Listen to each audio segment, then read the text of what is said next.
Immovable property देखी थी और इंस्ट्रूमेंट की डेफिनेशन देख ली थी और दो डेफिनेशन हुई थी।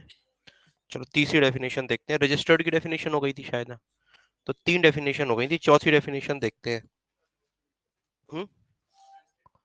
रजिस्टर्ड रजिस्टर्ड अटेस्टेड नहीं, रजिस्टर्ड हो गई थी शायद। तो जो नई होंगी उन्हें अभी देख लेते हैं, देखिएगा। तो दो तीन डेफिनेशन तो हो गई अपनी। अब दो तीन इंपॉर्टेंट डेफिनेशन इसके बाद कौन सी डेफिनेशन आ रही थी? इमूवेबल प्रॉपर्टी के अटेस्टेड की डेफिनेशन आ रही थी। जल्दी से निकालिए बेरेक्ट अपना।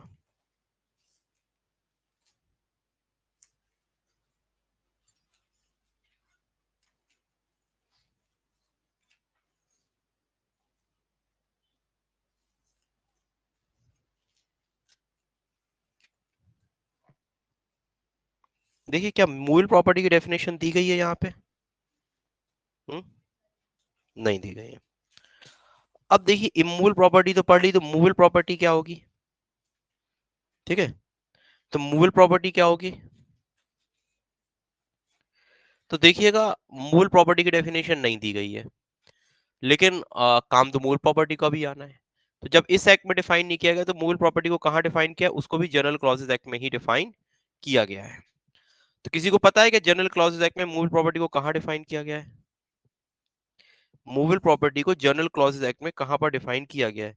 तो सेक्शन 3 का क्लॉज 36 लिखेगा।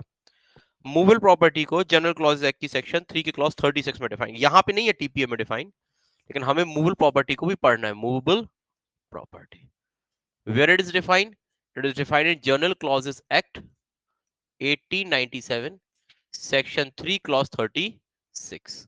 यहां पे इसको डिफाइन किया गया। इसके साथ साथ इसे रजिस्ट्रेशन एक्ट में भी डिफाइन किया गया। कहां पे डिफाइन किया गया है? रजिस्ट्रेशन एक्ट में भी इसे डिफाइन किया गया है।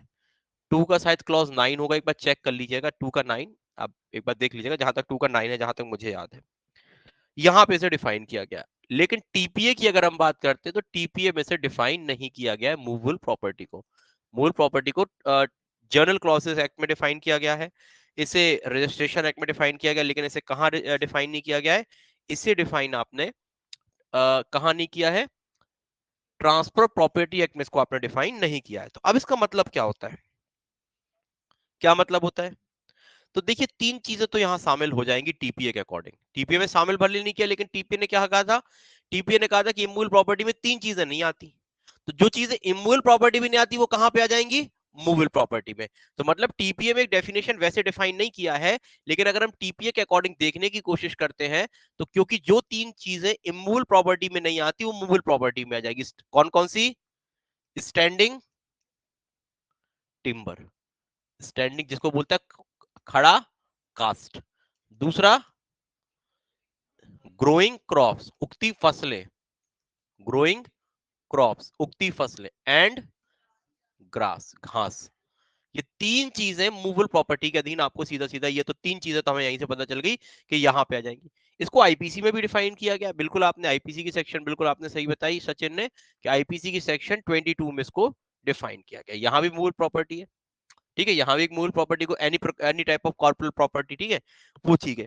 अब इसको सबसे अच्छी डेफिनेशन इसकी कहां दी गई है? जनरल क्लॉजेस एक्ट में इसकी डेफिनेशन दी गई। जनरल क्लॉज एक्ट में कहता है movable property is a property, movable property एक ऐसी प्रॉपर्टी होगी ऑफ एवरी डिस्क्रिप्शन, हर प्रकार की संपत्ति जो इमूवेबल प्रॉपर्टी नहीं है। नेगेटिव डेफिनेशन दे दी उसने, मतलब उसने ये नहीं बताया कि मूवेबल प्रॉपर्टी क्या होगी, कहता कि हर प्रकार की संपत्ति जो इमूवेबल प्रॉपर्टी में नहीं आए। इमूवेबल प्रॉपर्टी कल हमने पढ़ा कि नहीं पढ़ा? क्या थी इमूवेबल प्रॉपर्टी? जल्दी से बोलिए, जल्दी बेसिक चीजें बताइए। जैसे लैंड, जैसे थिंग एम्बेडेड इन अर्थ, या तीसरी चीज क्या थी? मैंने आपको दो तीन चीजें बताई थी। देखो अपन ने तीन चीजें देखी थी। अपन ने देखा था land, benefit arise of out of land, और थिंग अटैच टू अर्थ। तीन चीजें देखी थी। भूमि, जमीन से उद्भूत होने वाले फायदे जिसको हम बोलते हैं प्रॉफिट डिपेंडरे, और तीसरी चीज थी जो चीजें जो जमीन से क्या है, भूबद्ध है। जमीन से भूबद्ध में अपन ने देख लिया था, उसको अलग से देखा था, ठीक है। तो ये कह रहा था कि जो ये तीन चीजें होंगी, अगर अब आपके सामने कोई प्रॉपर्टी आ रही है, अब देखिए क्या उस प्रॉपर्टी में तीन चीजें हैं? अगर है तो इमूवेबल प्रॉपर्टी। और अगर कोई प्रॉपर्टी आपके सामने उसमें ये तीन चीजें नहीं है, तो कौन सी प्रॉपर्टी होगी? मूवेबल। अब समझो ये पेन है, क्या पहली चीज, क्या पेन को देखिए, क्या पेन ये लैंड है? नहीं है। क्या ये बेनिफिट कोई ऐसा बेनिफिट है जो आपको लैंड से मिल रहा है? नहीं, ये बेनिफिट लैंड से नहीं मिल रहा है। तीसरा, क्या ये कोई ऐसी चीज है जो जमीन से अटैच है? ये नहीं, जमीन से कहीं भी अटैच नहीं है। तो ये क्या हो गया? मूवेबल प्रॉपर्टी हो गई। तो यहां पे जनरल क्लॉजेस एक्ट में क्या डेफिनेशन दी है? एक नेगेटिव डेफिनेशन दी है। क्या बोल रहा है कि ऐसी हर चीज जो इमूवेबल प्रॉपर्टी के अधीन नहीं आती वो मूवेबल प्रॉपर्टी हो जाएगी। आप लिख सकते हो उसको, every description of property which is not comes under movable property, हर प्रकार की संपत्ति जो अचल संपत्ति के अधीन नहीं आती वो चल संपत्ति होगी।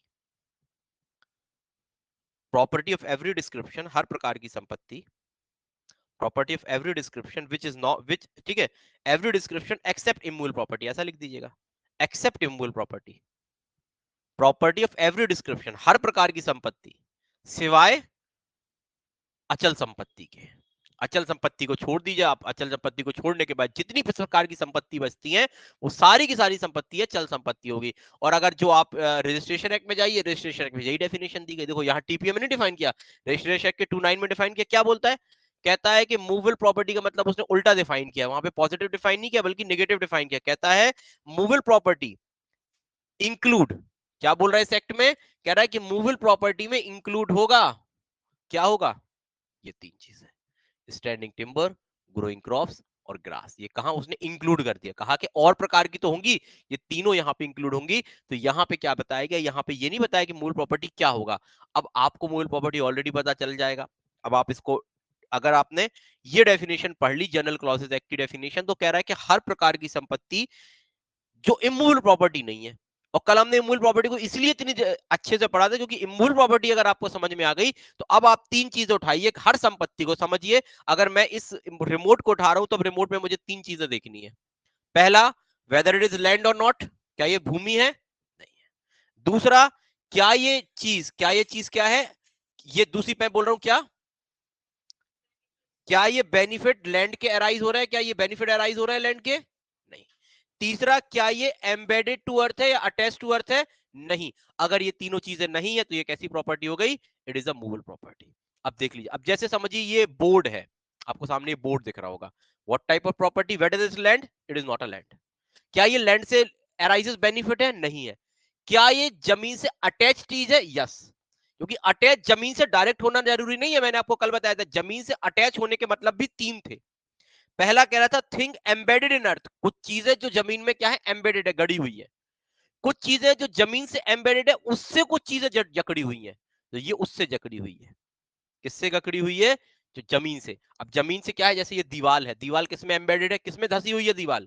जमीन में। पिलर वगैरह जो आप देखते हो या नी जो खुदवाते हैं व्यक्ति, पिलर किसमें घुसे होते हैं? जमीन में। पिलर किसमें जब जमीन में होगा तो ये जो पूरी दीवार हो गई वो क्या हो गई? एम्बेडेड इन अर्थ। जिस चीज से एम्बेडेड अर्थ है, अर्थात जिस चीज से जो चीज भूमि में धसी हुई है, ये चीज उसमें लगी हुई है, तो ये कैसा हो जाएगा?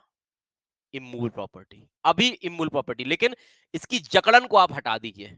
ये जकड़े हुए हैं ना, एम्बेडेड। मैं बोल रहा हूं कि ये किसी चीज से जकड़े हुए हैं, पेचकस से जकड़े हुए हैं। आप इसकी जकड़न को हटा दीजिए। जैसे इसकी आप जकड़न हटाओगे ये कैसी प्रॉपर्टी हो जाएगी? मूवेबल प्रॉपर्टी हो जाएगी।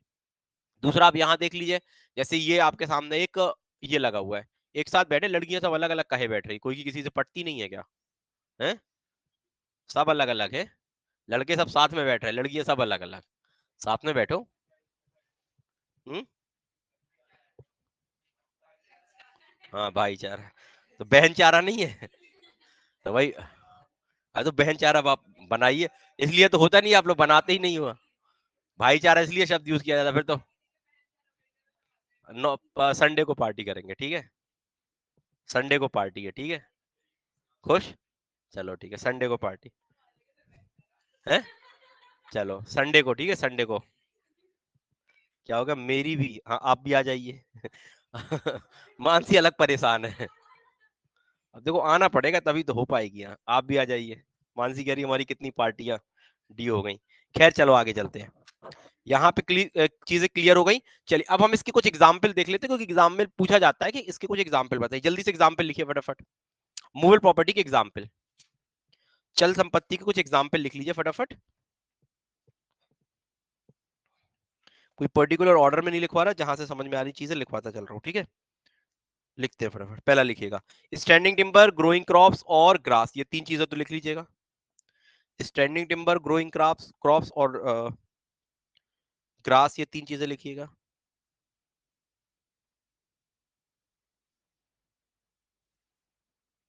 Things which are not embedded और अटैच्ड टू अर्थ, ऐसी चीजें जो जमीन से जकड़ी नहीं हुई हैं, ना ही जमीन में क्या है, अटैच है।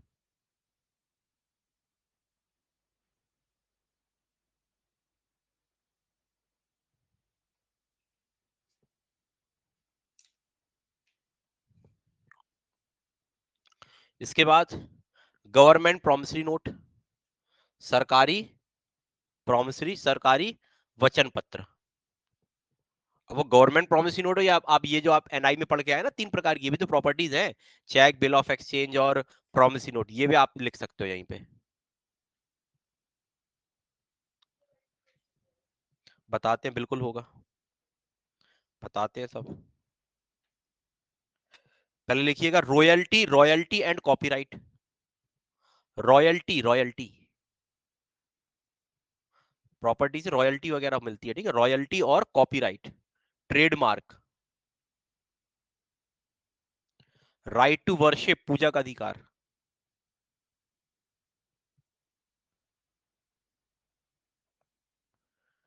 Decree of arrear of rent, decree for arrear of rent मतलब एरियर ऑफ रेंट का मतलब होता है जो किराया के संबंध में डिक्री होती है, किराया प्राप्त करने के संबंध में decree.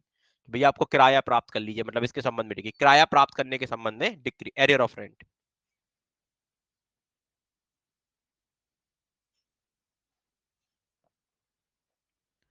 Right to get maintenance allowance,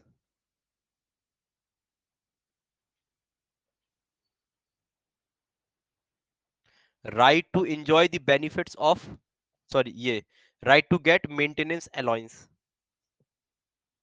right to get maintenance allowance, जो भरण पोषण के अधिकार वगैरह होते हैं ना, ये सारी चीजें। इसके आगे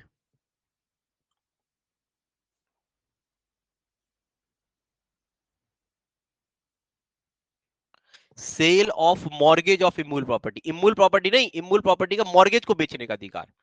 लिखिएगा decree of sale of any immovable property on a mortgage, decree for sale of any immovable property on a mortgage, किसी अचल संपत्ति के बंधक, किसी अचल संपत्ति के बंधक, किसी अचल संपत्ति के बंधक के विक्रय की डिक्री, के विक्रय की डिक्री।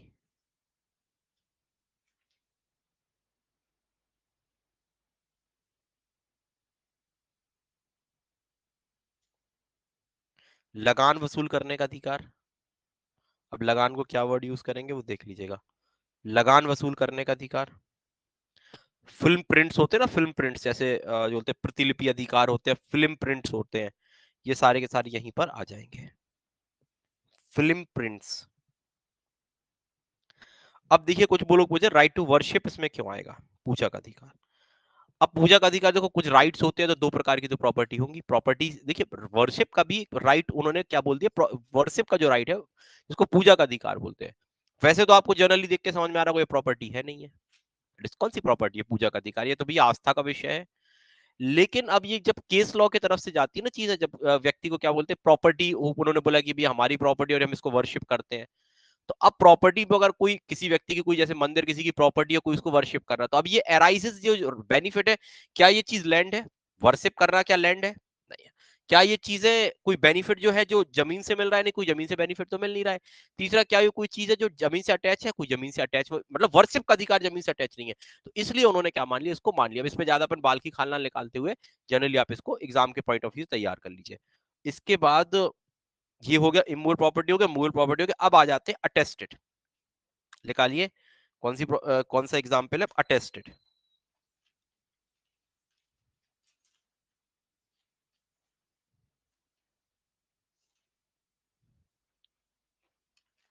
कौन सी डेफिनेशन है, अटेस्टेड।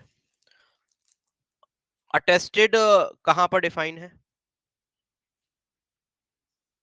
वो सेम सेक्शन 3 में, सेम सेक्शन 3 में। क्या होता है अटेस्टेड का मतलब, जनरली पूछ रहा हूं।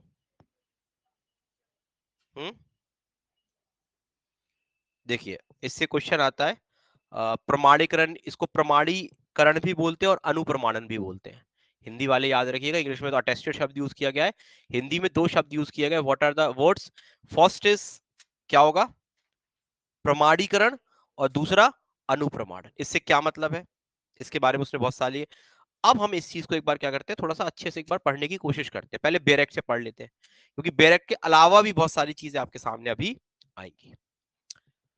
सबसे पहले कहता है attested in relation to instrument means, कहता है कि अगर किसी लिख, अब देखो इंस्ट्रूमेंट होगा, इंस्ट्रूमेंट का मतलब ऑलरेडी पढ़ चुके हैं। इंस्ट्रूमेंट का मतलब क्या होता है?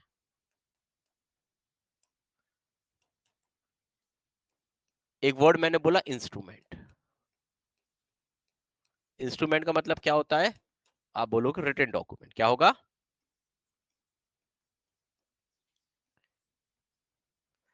तो कह रहा है पहली चीज, जो अटेस्टेशन होगा वो किसी ना किसी डॉक्यूमेंट का होगा। कह रहा है कि इंस्ट्रूमेंट का होगा। इंस्ट्रूमेंट मतलब कोई ना कोई डॉक्यूमेंट। तो पहला चीज समझिए, there must be a document, एक डॉक्यूमेंट होना चाहिए। डॉक्यूमेंट को डीड भी बोलते हैं, जहां पे ये डीड शब्द लिखा मिलेगा ना, ठीक है, तो उसमें कंफ्यूज मत होइएगा। डॉक्यूमेंट को डीड भी कहते हैं। जैसे बोलेगा सेल डीड, मतलब सेल के डॉक्यूमेंट। जब बोलेगा मॉर्गेज डीड, तो मॉर्गेज के डॉक्यूमेंट। तो डीड मतलब डॉक्यूमेंट। अब देखिएगा, बहुत अच्छे से डेफिनेशन समझिएगा। अटेस्टेड का मतलब कहता है कोई इंस्ट्रूमेंट। अटेस्टेड किसके संबंध में आएगी? इंस्ट्रूमेंट। फिर से देखिएगा, in attested in relation to instrument means, attestation किससे संबंधित होगा? पहली इंस्ट्रूमेंट से संबंधित होगा। मतलब and shall be deemed always to have means attested by two or more witness। मतलब attested का मतलब होगा दो या दो से अधिक विटनेस द्वारा अटेस्ट किया। अब इसको मैं अभी आपको बताऊंगा, पहले जितना समझ में आ रहा है बैरक से देखिएगा। ईच ऑफ whom, इसका मतलब हर वो व्यक्ति, who sees the executed sign, जिसने एग्जीक्यूटेड को साइन करते हुए देखा है, और affects his mark to the instrument, और उसने इंस्ट्रूमेंट में क्या किए? अपने मार्क एफेक्ट्स किए हैं, मतलब अपने मार्क लगाए हैं। और has seen some other person, या किसी अन्य व्यक्ति को इंस्ट्रूमेंट में साइन करते हुए देखा है, ठीक है, जो उसकी प्रेजेंस में किए गए हैं। And by the direction of the execute, या एग्जीक्यूट के डायरेक्शन से किए गए हैं। And receive from the execute a personal acknowledgement, या उसने क्या किया? एग्जीक्यूट से कोई पर्सनल एक्नॉलेजमेंट, एक्नॉलेजमेंट का बोलता है अभी स्वीकृति प्राप्त की है। और मार्क और sign of such other person, या किसी अन्य व्यक्ति ने साइन किया है। एंड ईच ऑफ हुम, और हर वो व्यक्ति, has sign the instrument in the presence of execute, और हर व्यक्ति ने एग्जीक्यूट की उपस्थिति में साइन किया। But it is not necessary, लेकिन ये जरूरी नहीं है, that more than one of such witness have been presented at same time, लेकिन सबका एक ही समय उपस्थित होना जरूरी नहीं है।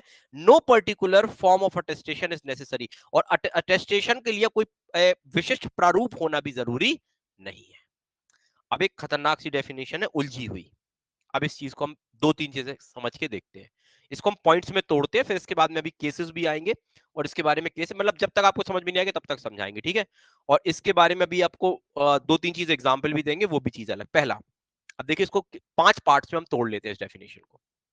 अब डेफिनेशन को तोड़ो। पहला, there should be a signature of two और more witness on the instrument in the present of execute. कहता है कि कम से कम, कह रहा है, दस्तावेजों पर दो या दो से अधिक गवाहों के हस्ताक्षर निष्पादक के समक्ष होने आवश्यक है। एग्जाम्पल के तौर पे अब यहां देखिएगा, ये एक डॉक्यूमेंट है। कौन सा डॉक्यूमेंट है? समझो ये सेल डीड है। एक व्यक्ति, जिस इस सेल डीड के माध्यम से ए नाम का व्यक्ति अपनी प्रॉपर्टी किसको बेच रहा है? बी को बेच रहा है, ठीक है। तो जब प्रॉपर्टी वगैरह बेची जाती है तो क्या होता है? लिखा पढ़ी होती कि नहीं होती? आप लोग कैसी प्रॉपर्टी बेच दी जाती है? मूल प्रॉपर्टी को ऐसे ही बेच सकते हो, लेकिन इमूल प्रॉपर्टी को जब बेचते हैं तो लिखा पढ़ी होती है। रजिस्ट्रेशन भी होता है, वो अभी बात अभी छोड़ दीजिए। मैंने बोला था जहां जहां रजिस्ट्रेशन एक्ट के प्रावधान लागू होंगे वहां रजिस्ट्रेशन हो जाएगा। अब कह रहा है कि समझो ये डॉक्यूमेंटेशन हो गया इसका, ये पूरी लिखा पढ़ी हुई, ए ने क्या कहा, बी ने क्या कहा, कितने पैसे में बेच रहा है, तमाम चीजें। अब ये कह रहा है कि पहली बात कह रहा है कि there should be signature of two और मोर विटनेस, दो या दो से अधिक व्यक्तियों के साइन होने चाहिए। और इन द प्रेजेंस ऑफ, किस किसकी प्रेजेंस में होनी चाहिए? On the presence of execute. Execute कौन होगा? जो डॉक्यूमेंट एग्जीक्यूट कर रहा है। मतलब जब ए और बी ने चीजें खरीदी, तो ए क्या करेगा? इसमें अपने साइन करेगा, ए करेगा अपने साइन, और बी क्या करेगा? अपने साइन करेगा। यही तो डॉक्यूमेंट बनेगा। अदरवाइज कल के दिन केवल ए ने साइन कर दिया, बी कह देगा कि हमने भैया बेचा ही नहीं था, मतलब ए ने केवल साइन कर दिया, बी कह रहा हमने साइन नहीं किया, हमने खरीदने की बात ही नहीं कही थी। या केवल बी ने साइन कर दिया और ए ने साइन नहीं किया, तो ये कह रहा है कि भैया इन्होंने अपने आप साइन कर दिया, इन्होंने डॉक्यूमेंट बनवा दिया, हमने थोड़ी ना बोला था डॉक्यूमेंट को। तो जब आप जैसे समझो मैं आपको प्रॉपर्टी बेच रहा और आप खरीद रहे, तो दोनों लोग साइन करेंगे कि नहीं करेंगे? एक इसलिए साइन करेगा कि हाँ मैं बेचने के लिए राजी हूं, और दूसरा इस चीज के लिए करेगा मैं खरीदने के लिए राजी हूं, और दोनों के साइनों का ये मतलब होगा कि जो टर्म्स एंड कंडीशन यहां पे लिखी हुई है इससे ए भी एग्री है और बी भी एग्री। अब यहां अगर 15 लाख रुपए लिखे हैं तो कल के दिन ये नहीं कहेगा कि नहीं मैं 15 लाख में काहे को बेचूंगा, उसकी समझ उसकी गाड़ी के जो ये था प्लॉट, इसके आसपास से हाईवे निकल गया, उसकी कीमत बढ़ गई, कह रहा हम 15 लाख में हमने बेचने का वादा ही नहीं किया, तो भैया देखा क्या जाएगा उससे साइन है कि नहीं है। तो साइन करना होता है डॉक्यूमेंट को एग्जीक्यूट करना, तो जो एग्जीक्यूट करता है उसको बोलते हैं executant. Is it clear now? अब ये बहुत जगह शब्द आएगा कि डॉक्यूमेंट को एग्जीक्यूट किया, डॉक्यूमेंट को एग्जीक्यूट किया। तो डॉक्यूमेंट को एग्जीक्यूट करने वाले को एग्जीक्वेंट बोलते हैं, अर्थात दस्तावेज को निष्पादन करने वाले को निष्पादक कहते हैं। तो ये हो गया। अब इसने कर दिया, किसने साइन किया? समझो ए ने साइन किए और बी ने किया। अब इनके साइन को वेरीफाई करते हुए एग्जाम्पल के तौर पे मैं एक प्रॉपर्टी पुण्य को बेच रहा हूं, समझो मैंने अपनी प्रॉपर्टी, दैट इज मी, मैंने अपनी प्रॉपर्टी किसको बेची? पुण्य को बेची। अब क्या हुआ? जब मैंने इनको अपनी प्रॉपर्टी बेची तो मैंने भी साइन किया, इन्होंने साइन किया, ये तो हो गया एग्जीक्यूशन।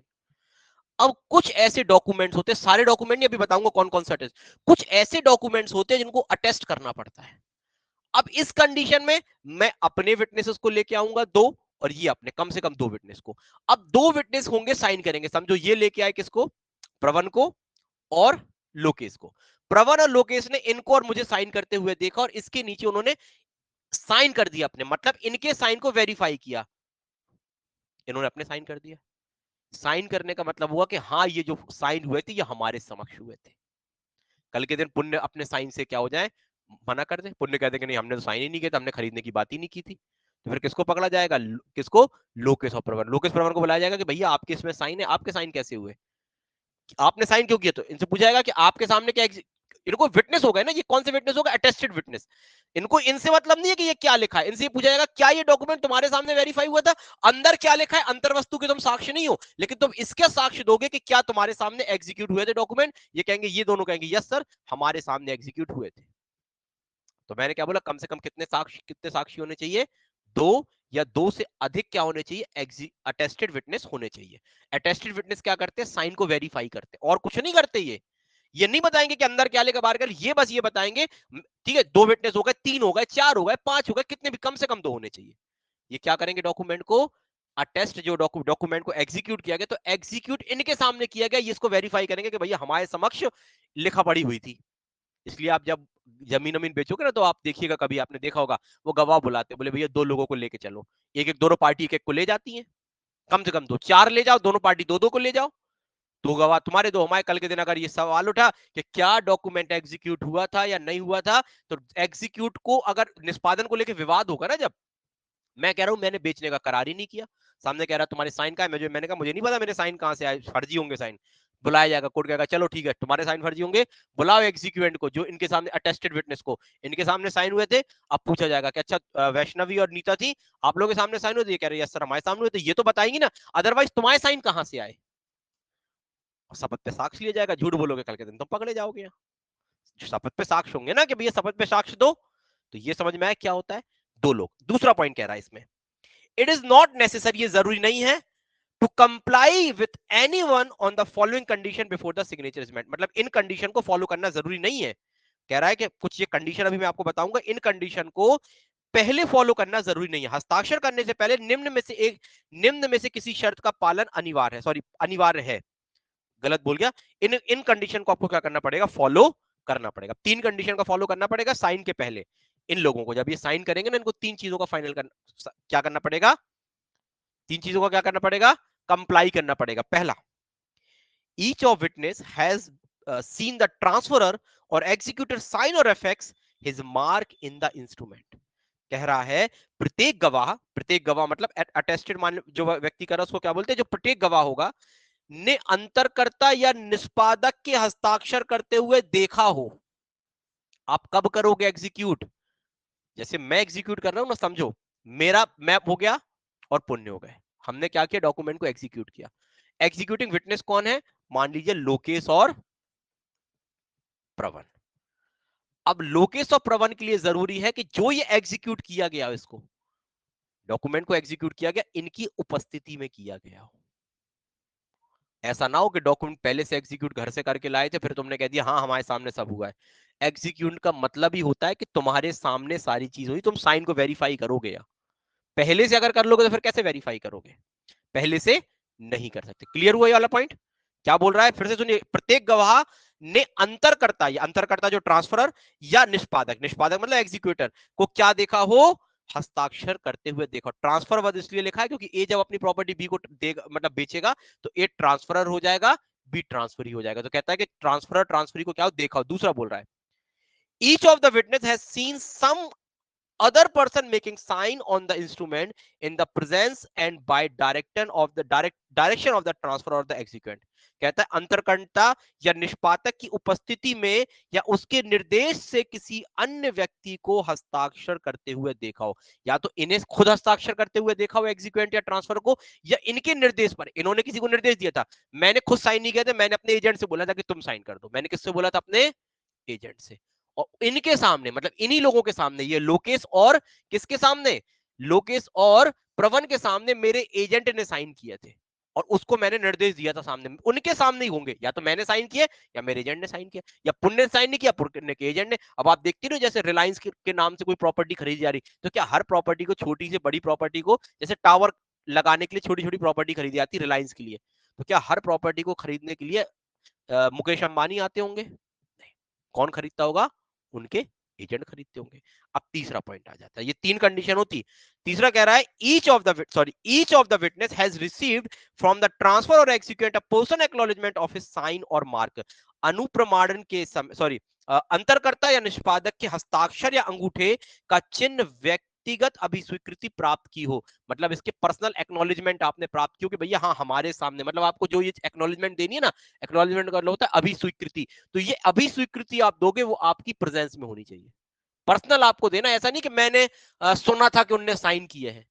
पर्सनल एक्नॉलेजमेंट, क्या आपके सामने साइन हुए? लोकेश ये बताएंगे कि हाँ मेरे सामने साइन किए थे।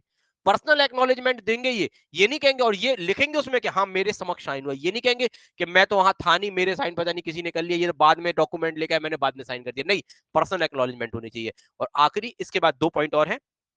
It is not necessary that more than one of such witness shall have been presented at the same time। लेकिन सेम टाइम सारे के सारे विटनेस को जरूरी नहीं है कि लोकेश, प्रवन और जितने हैं सारे विटनेस एक ही समय प्रेजेंट हो। अलग अलग समय ही प्रेजेंट हो सकते हैं, लेकिन जब साइन कर रहे हो तब सबका प्रेजेंट होना जरूरी है। लेकिन कोर्ट में जब बुलाया जाएगा तो क्या सारे लोगों को एक साथ बुलाया जाएगा? नहीं, जरूरी नहीं है सभी लोगों को बुलाया जाए। एक को ही बुलाया जा सकता है, दो को ही बुलाया जा सकता है, चार को ही बुलाया जा सकता है, हो सकता है केवल एक ही को बुलाया जाए। तो सबको बुलाना जरूरी नहीं। और दूसरा, इसका कोई पर्टिकुलर क्या होता है, फॉर्म नहीं होता कि किस प्रारूप में किए जाएंगे। ये प्रारूप ये भी हो सकता है, कोई अन्य प्रारूप भी हो सकता है, इसके बैक में भी साइन हो सकते हैं, फ्रंट में भी साइन हो सकते हैं, इसके साइन को लेके नीचे साइन कर सकते हो, इसके साइन के पीछे साइन कर सकते हो, कैसे भी आप इसमें साइन कर सकते हो। केवल मतलब है कि आपने एग्जीक्यूटर के साइन को वेरीफाई करना ही क्या माना जाता है? क्या माना जाता है? अटेस्टेशन माना जाता है।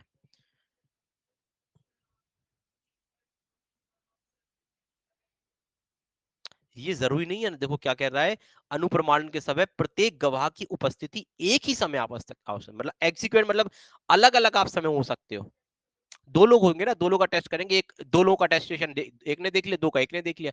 मैं तो जैसे सब प्रवन और लोकेश किसके एग्जीक्यूटर हो गए? मेरे साइन के एग्जीक्यूटर हो गए। ये लोग अन्य किसी के एग्जीक्यूटर हो गए, तो किसके साइन को एग्जीक्यूट करते हुए आपने देखा? बात ये आएगी ना। तो अलग अलग हो सकता है, अलग अलग भी पेश हो जाए, क्या दिक्कत है? अगर मेरे साइन का मैं मेरे साइड से है, तो कल के दिन मेरे साइन को विवाद को लेकर विवाद होगा, तो प्रवन और लोकेश को बुला दिया जाएगा। और दूसरा, जब मैं साइन कर रहा था तो मेरे सामने उस समय कौन थे? दो लोग और उपस्थित मौजूद थे, तो उनको बुला लिया जाएगा। इसके बाद चलिए थोड़ी सी डेफिनेशन लिखिए इसकी अपने शब्दों में समझने के लिए।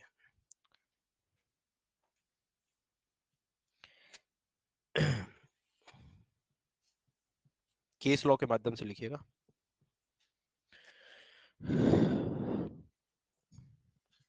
लिखिएगा, attesting witness deposed that, attesting witness deposed that he has seen executant signing, he has seen executant signing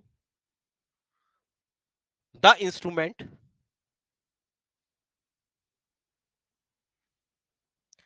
and attesting witness had put his signature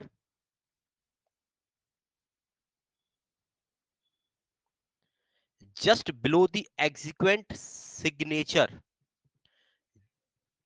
क्या लिखा? Attesting witness deposed that he has seen exequent signing the instrument, and attesting witness has put his sign just below the exequent signature. Full stop. It is duly attested. Just below the exequent signature.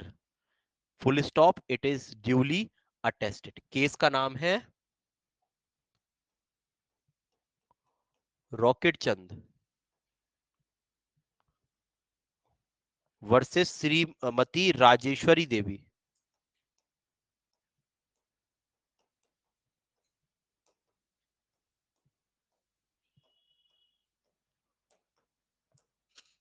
दो 2009 का case है। It is a case of 2009। Hindi वाले लिखें जब तक फटाफट।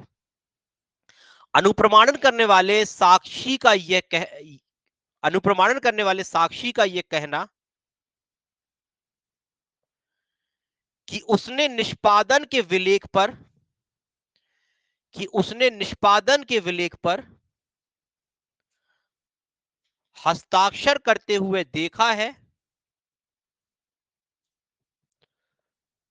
तथा उसके हस्ताक्षर के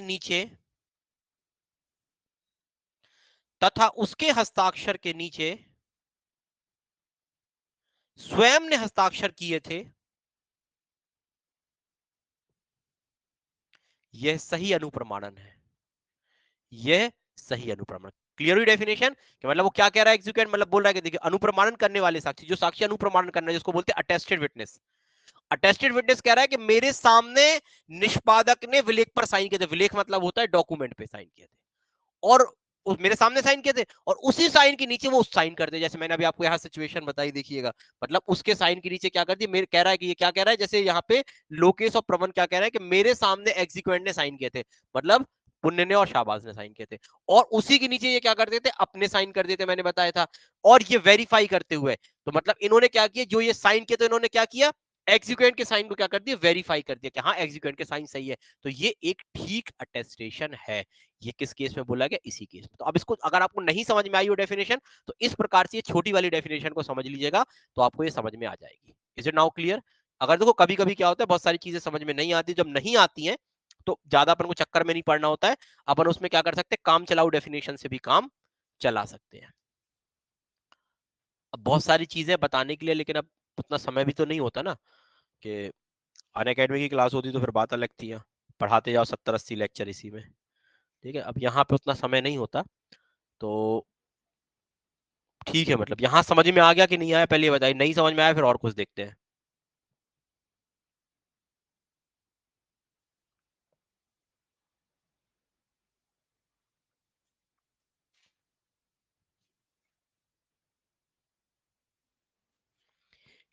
इसका एक उद्देश्य बताया गया था कि इसका उद्देश्य क्या होता है, अटेस्ट करने का उद्देश्य क्या होता है। तो एक केस में कहा गया था, ये जो इसका उद्देश्य होता है, जो एग्जीक्यूएंट को, एग्जीक्यूएंट मतलब निष्पादक को प्रोटेक्ट करता है। किससे प्रोटेक्ट करता है? From being required to execute a document by other party by force. मतलब एक एग्जीक्यूएंट दूसरी पार्टी को, जैसे समझो मैं क्या कर रहा हूं, मैं तो अपने डॉक्यूमेंट को एग्जीक्यूट कर रहा हूं, लेकिन एक दूसरा एग्जीक्यूएंट भी होगा, कम से कम 2 एग्जीक्यूएंट होंगे, काउंटर एग्जीक्यूट करेंगे। अब मैं क्या कर रहा हूं, पुन के साथ फोर्स यूज कर रहा हूं। मैंने कहा तुम्हें साइन करने पड़ेंगे। अब इनको तो मैं क्या कर रहा हूं, इनको तो मैं क्या कर रहा हूं, इनके ऊपर फोर्स यूज कर रहा हूं कि तुम्हें साइन करने पड़ेंगे। इनके ऊपर फोर्स यूज करूंगा, लेकिन इनके साथ 2 व्यक्ति और चाहिए। जैसे इनके साथ 2 व्यक्ति और चाहिए, मैंने कहा देखो पुण्य साइन करो, पुण्य साइन नहीं करे, मैं इनके साथ फ्रॉड कर रहा हूं, मैं इनके साथ क्या कर रहा हूं, फोर्स यूज कर रहा हूं, या मैं इनके साथ अंडू इन्फ्लुएंस यूज कर रहा हूं। इनके साथ तो यूज कर सकता हूं, और क्यों यूज कर रहा हूं कि ये साइन करें। तो ये साइन करेंगे तो क्या पूरा डॉक्यूमेंट अगर अटेस्टेड जरूरी है, तो क्या इनके साइन करने से डॉक्यूमेंट पूरा का पूरा फुल हो जाएगा? नहीं, इनके साथ किसकी जरूरत है, 2 अटेस्टेड विटनेस की जरूरत है। अटेस्टेड विटनेस अगर मैं इनके साथ फोर्स यूज कर रहा हूं तो अटेस्टेड विटनेस नहीं बता देंगे कल के दिन न्यायालय में जाके कि देखो न्यायालय हमारे सामने सर ने क्या किया था, इनके ऊपर बल का प्रयोग किया था, हमारे सामने सर ने इनके ऊपर असम्यक असर का प्रयोग किया था, हमारे समक्ष सर ने इनके ऊपर फ्रॉड किया था इनके सामने, ये हम लोग वहां पे मौजूद थे। तो अब ये लोग बताएंगे क्योंकि इन्होंने उनको साइन करते हुए देखा, तो अगर ये बता देंगे तो समझ में नहीं आ जाएगा, तो ये क्या करेगा, एग्जीक्वेंट को प्रोटेक्ट कर रहा है, प्रोटेक्ट कर रहा पुण्य को नहीं कर रहा। अदरवाइज इनके साइन कर ले जाते तो फिर ये चिल्लाते रहते कि हम तो बेचने ही नहीं चाह रहे थे, हम तो खरीदने ही नहीं चाह रहे थे। ये चीजों से इसको प्रोटेक्ट किया जा रहा है। चलिए आगे की डेफिनेशन देखते हैं। इसका ऑब्जेक्ट है the attestation also protect the एग्जीक्वेंट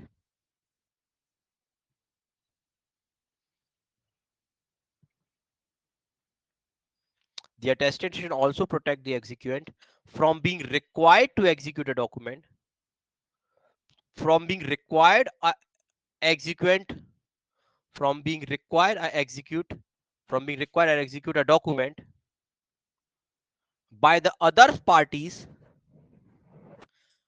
by the other parties by force, fraud and undue influence.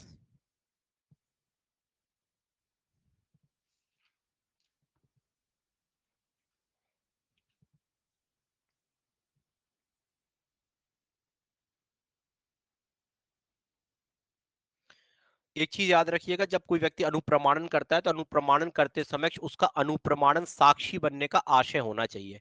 जैसे हमने कॉन्ट्रैक्ट पढ़ा था ना, कॉन्ट्रैक्ट करते समय आपका कॉन्ट्रैक्ट करने का आशय होना चाहिए। जैसे जब व्यक्ति कॉन्ट्रैक्ट करता है तो क्या बोला जाता है, कॉन्ट्रैक्ट करने का आपके क्या होना चाहिए, आशय होना चाहिए, लीगल रिलेशनशिप क्रिएट करने का आपका आशय होना चाहिए। वैसे ही जब कोई व्यक्ति आपसे कभी पूछा है कि कोई व्यक्ति अटेस्टिंग विटनेस कब बनेगा, तो कहता है कि जब व्यक्ति इस आशय के साथ साइन कर रहा हो, उसे पता ही नहीं था प्रवन को पुण्य बुला लाया कि अरे तुम्हें तो एक जगह साइन करने, हम तुम्हें 50-50 रुपए देंगे। ने कहा ठीक है यार 50 रुपए बोलेंगे साइन करेंगे, ठीक है। इन्हें अभी पता ही नहीं था कि अपने साइन की वैल्यू क्या होती है। उन्होंने कहा जीवन में आज तक साइन करते कोई ने पैसा ही ना दिए, 50 रुपए मिल रहा है, चलो साइन किया, तुम तो कितने दोगे। इन्हें कहा बोले और दोगे, 2-4 जगह और भी कर देंगे। तो उन्होंने कहा 50-50 देंगे। तो ये दोनों गाड़ी पे बैठ के आ गए, बोले बस जहां हम साइन करें, बोले हम बोले कि कुछ होगा तो नहीं, बोले कुछ नहीं होगा, जहां हम साइन करें उसके नीचे तुम भी कर देना, ठीक है। बताता हूँ एक बार, रुकिए विक्रम। इन्होंने बोला जहां हम करें वहां कर देना, ठीक है। इन्होंने बस पुण्य ने नीचे किया, दोनों ने और नीचे कर दिया। कल से पूछा गया, कोर्ट ने बुला लिया, कह रहा यार ये तो गड़बड़ खबर हो गई। कोर्ट ने पूछा भैया तुमने अटेस्टिंग विटनेस, बोले ये क्या होता है, बोले कि पुण्य के साइन के नीचे किए थे, बोले उन्होंने किए थे, 50 रुपए दिए थे तो किए थे। तो क्या ये अटेस्टिंग विटनेस हो जाएंगे, नहीं। कहता है कि इसके लिए एनिमस लिखिएगा, एक वर्ड यूज करिएगा, ठीक है। जैसे इसके लिए इंटेंशन होना जरूरी है, इसको बोलते हैं एनिमस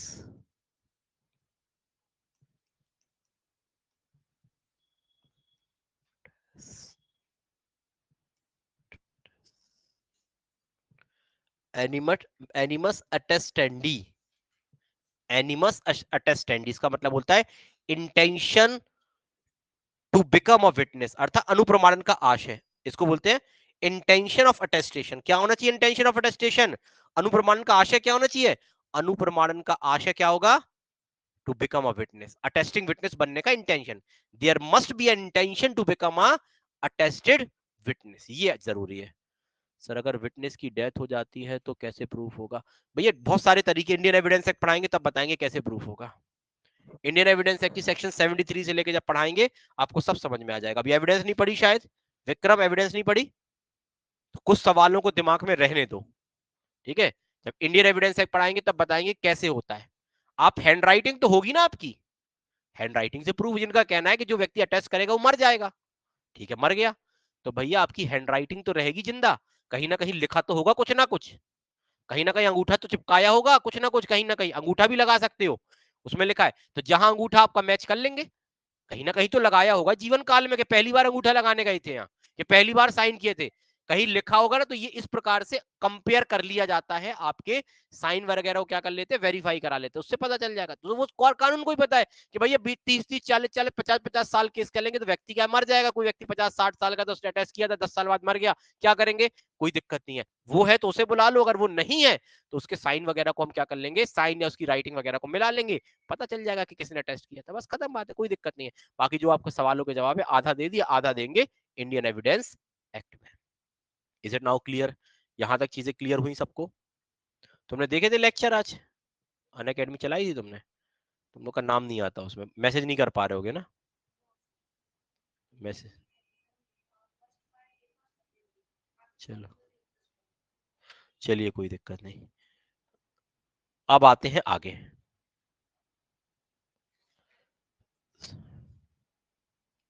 नेक्स्ट डेफिनेशन कौन सी है? दैट इज रजिस्टर्ड, कल पढ़ चुके हैं, पढ़ चुके हैं। अटैच टू अर्थ कल पढ़ चुके हैं।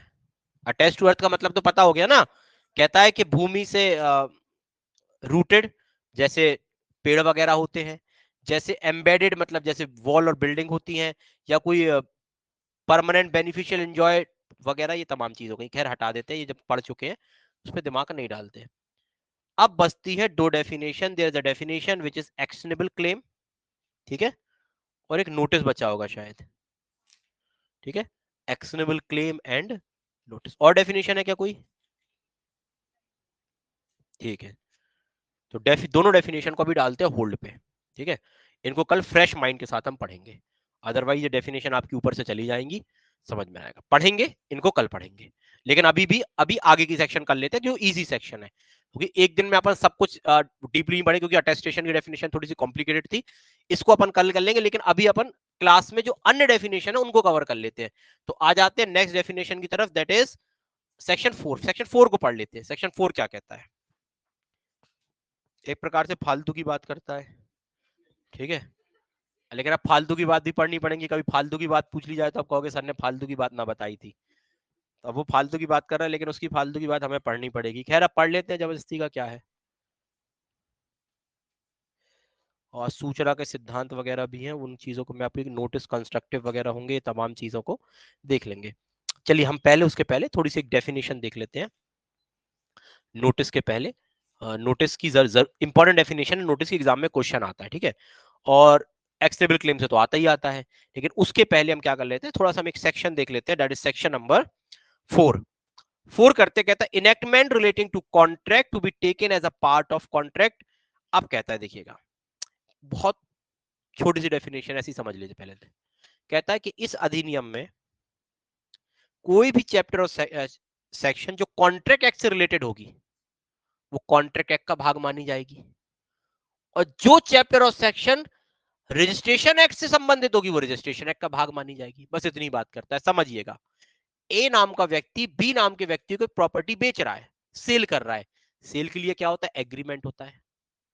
सेल कैसे होगा? सब जो सेल के लिए पार्टीज होंगी, एक व्यक्ति ऑफर करेगा, दूसरा उसको एक्सेप्ट करेगा, वो क्या बन जाएगा? दोनों के लिए प्रॉमिस बन जाएगा। प्रॉमिस में क्या होगा? There must be consideration. क्या सेल में कंसीडरेशन होना चाहिए? मस्ट बी कंसीडरेशन, क्योंकि इंडियन कॉन्ट्रैक्ट ने बोला क्योंकि गिफ्ट को अगर छोड़ दिए तो हर चीज में कंसीडरेशन चाहिए। There must be a consideration. Consideration कैसा होगा? लॉफुल होगा। अगर मतलब कंसीडरेशन होगा तो एग्रीमेंट बन गया। एग्रीमेंट अगर क्या होगा? अगर कंसीडरेशन लॉफुल है, सारी चीजें लॉफुल है वगैरह जो अपन ने पढ़ा था, अगर कंसीडरेशन आपका लॉफुल है, ऑब्जेक्ट लॉफुल है, पार्टीज कंपिटेंट है, अगर कोई आपको क्या नहीं किया गया है, आपकी जो आपकी इच्छा है, आपकी जो कंसेंट है वो भी आपकी ठीक ठाक है, आपको लॉ ने एक्सप्रेसली वॉइड नहीं किया है, तो क्या हो जाएगा? तो कॉन्ट्रैक्ट हो जाएगा। हाँ वो भी पढ़ लेंगे, ठीक है, कॉन्ट्रैक्ट हो जाएगा। तो कहता है जहां जहां पर इस एक्ट में कॉन्ट्रैक्ट के प्रावधान आएंगे तो टीपीए को कॉन्ट्रैक्ट एक्ट के साथ पढ़ना है। आप तो ये मान के चलिए, जैसे मैं आपको अपनी संपत्ति बेच रहा हूं, तो क्या हमारे बीच में, आपके बीच में कॉन्ट्रैक्ट नहीं है क्या? क्या बिना कॉन्ट्रैक्ट के कैसे प्रॉपर्टी सेल कर दी जाएगी?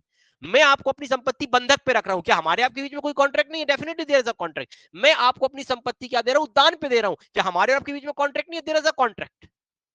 तो अगर इस एक्ट को किसके साथ पढ़ना है?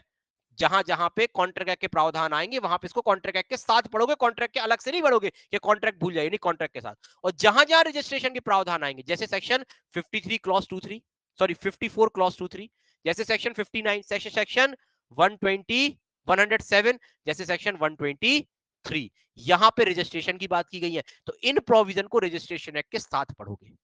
कल उस दिन भी बताया था आपको, आज ही बता रहा हूं। तो बस इतनी सी बात करता है, तो इस एक्ट के साथ आप दिमाग में डाल लीजिएगा, इस एक्ट के साथ जहां जहां कॉन्ट्रैक्ट के प्रोविजंस आएंगे इसको कॉन्ट्रैक्ट एक्ट के साथ पढ़ेंगे, और इस एक्ट में जहां जहां कौन से प्रोविजन आएंगे? रजिस्ट्रेशन के प्रोविजन आएंगे, इसे रजिस्ट्रेशन एक्ट के साथ हम पढ़ लेंगे। इज इट नाउ क्लियर और नॉट? ठीक है, आई थिंक इसमें कोई को दिक्कत नहीं होगी। रजिस्ट्रेशन की डेफिनेशन बची, हाँ एक और डेफिनेशन छूट गई थी रजिस्ट्रेशन की। कुछ नहीं है, रजिस्ट्रेशन पढ़ लेते हैं, बहुत बड़ी डेफिनेशन इसलिए पढ़ लेते हैं, छोटी होती तो छोड़ देते हैं। चलिए, registration means registered in any part of the territory of which the act extend under law for the time being in force regulating the registration of document। इसलिए तो पढ़ाई नहीं थी हमने, कितनी घातक डेफिनेशन है। हम 2 दिन से पढ़ा रहे हैं, फिर भी तुम कह रहे हो कि रजिस्ट्रेशन की डेफिनेशन ना पढ़ाई है। क्या उसमें कहता है कि रजिस्ट्रेशन से किन्हीं राज्य क्षेत्रों में, राज्य क्षेत्र मतलब भारत की बात कर रहा है, भारत के जो राज्य क्षेत्र है जिस पर इस अधिनियम का विस्तार है, जहां जहां एक्ट लागू होता है। मैंने क्या बोला था कल, जहां जहां पर रजिस्ट्रेशन एक्ट एप्लीकेबल होगा, मतलब जहां जहां इस एक्ट में रजिस्ट्रेशन की बात की हो, जहां जहां रजिस्ट्रेशन एक्ट एप्लीकेबल होगा, तो ये रजिस्ट्रेशन एक्ट के साथ साथ चलेगा। तो कहता है कि ऐसे किन्हीं राज्य क्षेत्रों में जिस पर इस अधिनियम का विस्तार है, जहां जहां पे ये एक्ट आपका लागू होता है, रजिस्ट्रेशन मतलब कौन सा एक्ट लागू होता है, ये एक्ट टीपीए, किसी भी भाग में दस्तावेजों के रजिस्ट्रीकरण को विनियमित करने वाली तत्सम प्रबंध विधि के अधीन रजिस्ट्रीकरण अभिप्रेत है। तो समझिएगा, इस ये एक्ट जहां जहां पे टीपी एप्लीकेबल हो रहा है, अब टीपी एप्लीकेबल हो रहा है, टीपीए में आपने समझो क्या किया, किसी व्यक्ति को कोई संपत्ति बेची, अब इसमें लिखा था कि क्या किया जाएगा, उसका रजिस्ट्रेशन किया जाएगा। तो कहता है रजिस्ट्रेशन कैसे किया जाएगा, बोले जो रजिस्ट्रेशन की विधि होगी उसके अनुसार किया जाएगा। तो रजिस्ट्रेशन की कौन सी विधि है, इंडियन रजिस्ट्रेशन एक्ट 1908 के हिसाब से उसका रजिस्ट्रेशन होगा। और मैंने आपको बार बार बताया था, सेक्शन 17 जो इंडियन रजिस्ट्रेशन एक्ट की बात करती है कि किन डॉक्यूमेंट का नेसेसरली आप रजिस्टर्ड कराओगे, और किन डॉक्यूमेंट को 18 कहती है कि आप ऑप्शनल है, चाहे तो रजिस्ट्रेशन करा लो चाहे छोड़ दो। तो ये दो चीजें आपकी यहां पे बताती है। इज इट क्लियर और नॉट? इजी है। चलिए, ये हो गई डेफिनेशन। अब आते एक बहुत इंपॉर्टेंट डेफिनेशन की तरफ, जिसे हमें बहुत अच्छे से अब देखना है। ठीक है, अब हम आते हैं सेक्शन 5 की तरफ, चैप्टर 2 सेक्शन 5। ये सेक्शन 5 बहुत बड़ा चैप्टर है, पूरा मतलब पूरा टीपीए कवर कर लेगा, लेकिन अब बहुत अच्छे से समझिएगा। मतलब मानिएगा जो एक्ट में जो सबसे इंपॉर्टेंट सेक्शन है उसमें से सेक्शन 5 का भी जिक्र है, क्योंकि पूरी एक्ट की दशा बताएगी, क्या होगा एक्ट, कैसे ट्रांसफर की जाएगी प्रॉपर्टी, और बहुत सारे पॉइंट बताएगी। तो बहुत अच्छे से समझिएगा, जहां ना समझ में आए सेक्शन 5, चाहे वो 1 दिन लगे चाहे 2 दिन लगे, जितना भी समय लगे, हो सकता है आधे घंटे में भी हो जाए, आपके ऊपर है कितनी देर में आपको समझ में आती है, लेकिन समझिएगा बहुत अच्छे से, क्योंकि बहुत इंपॉर्टेंट है, बहुत अच्छे एग्जाम में क्वेश्चन आते हैं यहां से और तमाम चीजें। चलिए, कहता है सबसे पहले बेरेक्ट पढ़ लेते हैं। अब देखिएगा यहां पे आता है of transfer of property by the act of parties. मैंने सबसे पहले बताया था टीपीए क्या करती है, सेक्शन 5 देखो सर, पहले आ जाते हैं 5 से लेके 53 ए तक। कौन सा चैप्टर है, चैप्टर नंबर 2। इसको दो भागों में बांटा गया है, एक बांटा गया 5 से लेके 37 तक, एक 38 से लेके 53 ए तक। ये जो पार्ट है इसका फर्स्ट वाला पार्ट, ये किसकी बात करता है, केवल इमूवेबल प्रॉपर्टी की बात करता है। और सॉरी, ये पार्ट दोनों की बात करता है, उल्टा लिख गए। ये पार्ट करता है immovable, immovable and movable property दोनों की बात करता है, चल संपत्ति के संबंधी, अचल संपत्ति के संबंधी। और ये वाले जो पॉइंट्स है ये केवल इमूवेबल प्रॉपर्टी के बारे में बात करते हैं। किसके बारे में, इमूवेबल प्रॉपर्टी। और ये क्या है, ये कोई जर्नल प्रिंसिपल है, जर्नल प्रिंसिपल है। किसके जर्नल प्रिंसिपल है, as to transfer, as to transfer of property. अर्थात जब भी प्रॉपर्टी को ट्रांसफर करोगे तो उसके संबंध में कुछ सामान्य नियम आपको यहां पे बताए गए। ये प्रॉपर्टी को ट्रांसफर के संबंध में यहां से यहां ये पूरे के पूरे क्या है, कुछ जर्नल नियम है। अब भैया आप देखते हो ना, जब कोई व्यक्ति को प्रॉपर्टी को ट्रांसफर करता है तो कोई नियम होंगे कि ऐसे ही ट्रांसफर कर देगा, तो आप कहोगे डेफिनेटली नियम तो होंगे। उन नियमों के अधीन व्यक्ति क्या करेगा, अपनी प्रॉपर्टी को ट्रांसफर करेगा। अगर बिना नियम के ट्रांसफर करेगा तो क्या मतलब, कोई मतलब नहीं। तो अब कौन से नियम होंगे, प्रॉपर्टी कैसे ट्रांसफर की जाएगी, किस प्रॉपर्टी को ट्रांसफर किया जाएगा, जीवित व्यक्ति को ट्रांसफर करना है, मृत व्यक्ति को ट्रांसफर करना है, किन कंडीशन पे ट्रांसफर करना है, ऐसे बहुत सारे तमाम पॉइंट्स है जो आपको याद होने चाहिए।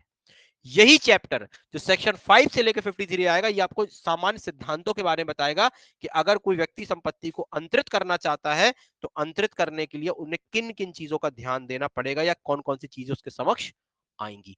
तो यहां पे आप अपन एक एक करके चीजों को देखते हैं। Is it now clear? चलिए, 5 से 53 चैप्टर 2 5, ठीक है। अब हम आते हैं सबसे पहले सेक्शन कौन सी, 5 की हेडिंग देखिए सबसे पहले। तो 5 क्या बोल रही है, ट्रांसफर ऑफ प्रॉपर्टी की डिफाइन, ट्रांसफर प्रॉपर्टी को डिफाइन किया गया। प्रॉपर्टी शब्द नहीं डिफाइन किया गया एक्ट में, इसलिए मैंने आपको कल डिफाइन कर दिया था। कभी पूछा जाए, अब जैसे एग्जाम में क्वेश्चन आता है कि under which section of TPA act property is define, कुछ लोग लगाए आते हैं 5, तो क्या प्रॉपर्टी डिफाइन है, नहीं, ट्रांसफर ऑफ प्रॉपर्टी मतलब संपत्ति का अंतरण कैसे किया जाएगा ये डिफाइन है। तो सेक्शन 5 में क्या डिफाइन है? ट्रांसफर ऑफ प्रॉपर्टी, ये डिफाइन है, ना कि प्रॉपर्टी। प्रॉपर्टी शब्द तो पूरी टीपीए में कहीं डिफाइन नहीं है। हमने कल वर्किंग डेफिनेशन भले पढ़ ली थी कि प्रॉपर्टी दो प्रकार की होती है, टेंजिबल होती है, इनटेंजिबल होती है। कुछ हमने आपको शब्द बताए थे, रेस न्यूलियस वगैरह करके कुछ शब्द ऐसे आपको मैंने बताए थे, चूजेज एंड पोजीशन बताया था, चूजेज एंड एक्शन बताया था, tangible, intangible, movable, immovable property, ये मैंने आपको एक वर्किंग डेफिनेशन बताई थी। It is not a statutory definition. Statutory definition तब होती जब एक्ट देता, ये तो हमने काम चलाने वाली डेफिनेशन दी। अब क्या कह रहा है, पहले बैरक खोलिए, हिंदी वाले हिंदी में, इंग्लिश वाले इंग्लिश में। कहता है इन द फॉलोइंग सेक्शन, इस सेक्शन में ट्रांसफर ऑफ प्रॉपर्टी मींस, कहता है संपत्ति का अंतरण मींस एन एक्ट बाय विच, एक ऐसा कार्य जिसके माध्यम से, विच अ लिविंग पर्सन, जिसके माध्यम से एक जीवित व्यक्ति, को जीवित व्यक्ति होना जरूरी है लिविंग पर्सन के लिए, क्योंकि मृत हो जाता है व्यक्ति तो विल आ जाती है, और विल क्या होती है, कभी भी ट्रांसफर ऑफ प्रॉपर्टी एक्ट में नहीं आता। क्यों नहीं आता? क्योंकि मैंने आपको उसी दिन बताया था कि मृत व्यक्ति अंतरण नहीं करता, जिसके माध्यम से एक जीवित व्यक्ति क्या करता है, कन्वे, कन्वे का मतलब होता है हस्तांतरण, मतलब एक व्यक्ति जब दूसरे व्यक्ति को प्रॉपर्टी देता है तो उसको बोलते हैं कन्वे करना, हस्तांतरित करता है प्रॉपर्टी। प्रॉपर्टी को किसको हस्तांतरित करेगा? प्रॉपर्टी। प्रॉपर्टी कैसी हो सकती है? दोनों प्रकार की हो सकती है, चल भी हो सकती है, अचल भी हो सकती है। इन प्रेजेंट और फ्यूचर, वो वर्तमान में भी कर सकता है और भविष्य में भी कर सकता है। ठीक है, टू वन और मोर लिविंग पर्सन, एक व्यक्ति को भी कर सकता है या एक से अधिक व्यक्ति को कर सकता है, इवन खुद को भी कर सकता है। ठीक है, वो व्यक्ति अपनी खुद को भी प्रॉपर्टी क्या कर सकता है? ट्रांसफर कर सकता है, अपनी प्रॉपर्टी अपने आप को ट्रांसफर कर सकता है, और वन और अदर लिविंग पर्सन या अन्य लिविंग पर्सन को कर सकता है। And to transfer the property is to perform such act, इसके माध्यम से क्या करेगा? कोई एक्ट वगैरह परफॉर्म करके करेगा। तो चलिए इस सेक्शन को अभी हम क्या करते हैं, अलग प्रकार से लिखने की कोशिश करते हैं। ठीक है, पहला कह रहा है, अब एक एक पॉइंट उठाइएगा। पहला क्या कह रहा है कि जो प्रॉपर्टी ट्रांसफर होगी वो कैसे होगी? पहला, वो होगी एक्ट ऑफ पार्टीज के, मतलब कैसे संपत्ति का अंतरण होगा? पक्षकारों के कृत्य द्वारा। फिर एक एक पॉइंट को अभी समझेंगे। तो कैसे होगा संपत्ति का अंतरण? पक्षकारों के कृत्य द्वारा। दूसरा पॉइंट कह रहा है कि संपत्ति का अंतरण कैसे होगा? किसके मध्य होगा? लिविंग पर्सन, मतलब जीवित व्यक्तियों के मध्य होगा। जीवित में किसे मानते हैं नहीं मानते वो भी आगे देखेंगे, अभी हर पॉइंट को अभी एक्सप्लेन करेंगे। ठीक है, तीसरा क्या कह रहा है? तीसरा पॉइंट बोल रहा है, अब जो लिविंग पर्सन होगा वो कैसे करेगा प्रॉपर्टी को ट्रांसफर? वो खुद को भी कर सकता है, आगे वर्ड देखिएगा, सच। ठीक है, वो लिविंग पर्सन जो प्रॉपर्टी को ट्रांसफर करेगा, there must be a living person. अब लिविंग पर्सन के साथ है कि वो प्रॉपर्टी को क्या कर सकता है? एक एक्ट के माध्यम से करेगा। इन चीजों को बाद में। तीसरा, ट्रांसफर ऑफ द प्रॉपर्टी में बी इफेक्टेड इन प्रेजेंट और फ्यूचर। अब कहता है जो प्रॉपर्टी का ट्रांसफर होगा, किसका ट्रांसफर होगा? प्रॉपर्टी का होगा। ठीक है, there must be a property. Property को जो ट्रांसफर किया जाएगा वो कैसे किया जाएगा? वो प्रेजेंट में भी कर सकते हैं और फ्यूचर में भी कर सकते हैं, वर्तमान में भी कर सकते हैं और भविष्य में भी कर सकते हैं, प्रेजेंट और फ्यूचर में। अब प्रेजेंट और फ्यूचर के लिए क्या करने की जरूरत है? प्रॉपर्टी को कन्वे करने की जरूरत है। कन्वे क्या जरूरत है? कन्विंस करने की जरूरत, कन्वे करने की जरूरत है। प्रॉपर्टी को हम क्या करेंगे? कन्वे करेंगे। किसको करेंगे कन्वे? कन्वे करेंगे एक किसी अन्य व्यक्ति को, मतलब एक व्यक्ति किसको करेगा? किसी अदर पर्सन को, मतलब या तो वो हिमसेल्फ खुद को भी कर सकता है, हिमसेल्फ को भी कर सकता है, या किसी अदर पर्सन को भी कर सकता है। ये 6 चीजें जरूरी है आपकी ट्रांसफर ऑफ प्रॉपर्टी के लिए। अब इन चीजों का हम एक एक करके क्या करेंगे, डिस्क्रिप्टिव वे में पढ़ेंगे। तो आपको यहां तक बेसिक चीजें समझ में आई कि नहीं आई? सबसे पहले तो सवाल ये है, यहां तक बेसिक चीजें समझ में आई? फिर भी जो भी आपके सवाल बचे होंगे उन सवालों को भी हम क्या करेंगे, एक एक करके ले लेंगे।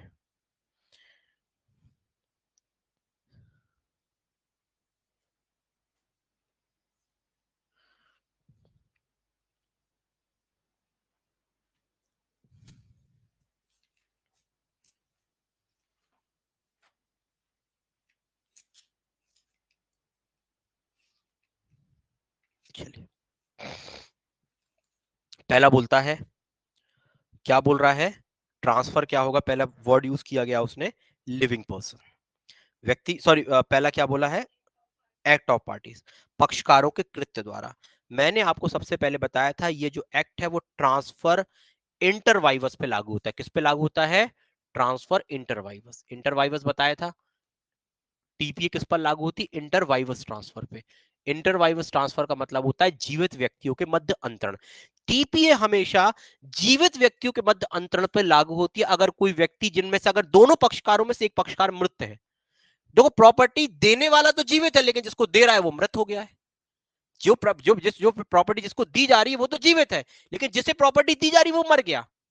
या कोई ऐसा व्यक्ति जो मर चुका है उसकी प्रॉपर्टी को कोई ट्रांसफर कर रहा है, क्या ट्रांसफर कर सकता है? आंसर आता है no. There must be a living person, क्योंकि ये कह रहा है कि there must be a transfer inter vivos. Transfer inter vivos को ये कवर करता है, अगर ट्रांसफर इंटरवाइवस नहीं होगा तो ये कवर नहीं करेगा। तो क्या होना चाहिए? ट्रांसफर इंटरवाइवस, जीवित व्यक्तियों के मध्य अंतरण। Act of party, sorry, act of parties के बद्ध होगा इसको, सॉरी मैं उल्टा बोल गया शायद।